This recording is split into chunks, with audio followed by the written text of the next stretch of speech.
Hello, my name is Taylor Allen, and this is a fully functional machine learning pipeline built to train data in a seamless manner using multiple AWS services. Thank you for hearing my presentation today, and I hope you enjoy it.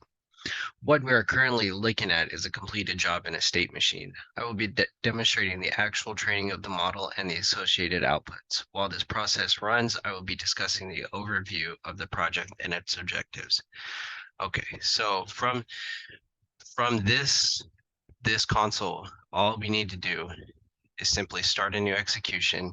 And here's our JSON inputs for choosing which pathway we want to take. Now, for this algorithm, you can customize it in a number of fashions. I've chose to demonstrate two different pathways. And so that's what we will be doing today. So we simply just start the execution. And that's about it. And then as I said previously, this is a pipeline built for training data at scale and creating an endpoint to interface with the data you have just trained. This is extremely useful for building multiple language models with efficiency as it accepts multiple formats. I chose to do this because I want to specialize in machine learning and AI. I have always had a passion for machine learning and the problems that it solves as a whole. The major features it has is efficiency, reusability, and scalability. This technique allows for multiple model deployment across regions in a one-click fashion. Through Terraform, we can essentially deploy multiple services by using a Docker image mounted in the ECR service provided by AWS. This is essentially a GitHub repository in its most basic fashion. Concerning Terraform, we deploy multiple services, including two S3 buckets, a state machine configuration complete with step functions, a Lambda function for our configuration, and we leverage the SageMaker Studio to train our model, deploy our model, and to configure as well as deploy endpoints, all encapsulated within our Terraform code. As well as deploying multiple services through Terraform, we can assign roles, policies, and permissions so that we do not have to configure them for ourselves manually. This aspect, in association with the others, gives us our reusability and scalability, as well as further makes this process easy for anyone to customize based on needs of the business or task.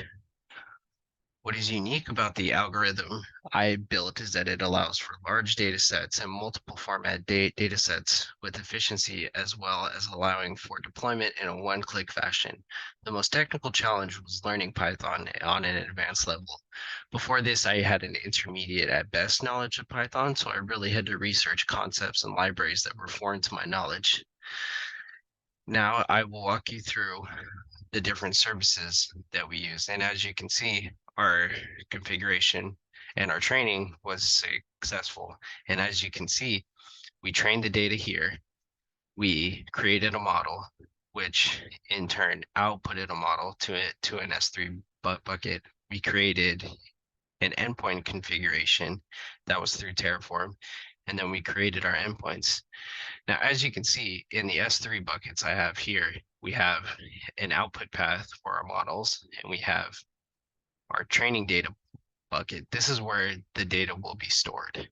And then we can move over to the endpoints. And as you can see, it just popped up.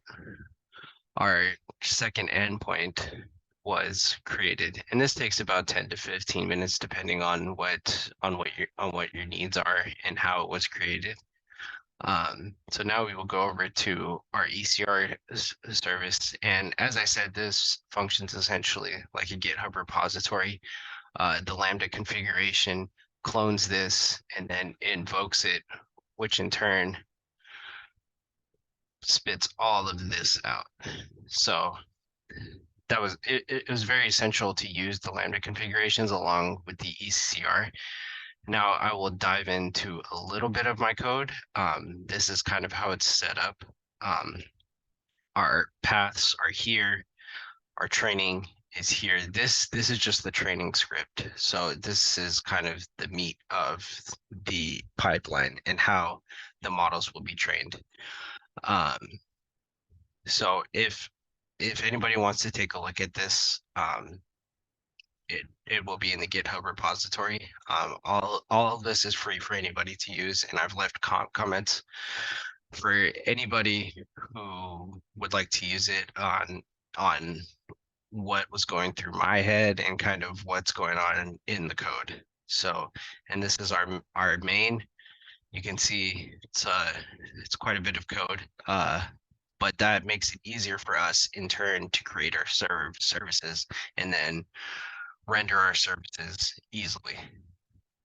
So now what I will do is I will give a brief overview. I have a tutorial, I have a presentation, and I have a note of an explanation of practices.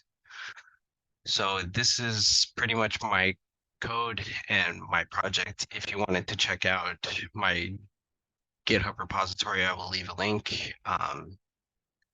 And this project was really fun to work on. I really enjoyed it a lot, and it kind of felt like a culmination of all my efforts through this boot camp, and it almost felt like a magnum opus for my boot camp. So thank you for watching my presentation today, and I really appreciate your attentiveness. I hope you all have a good day.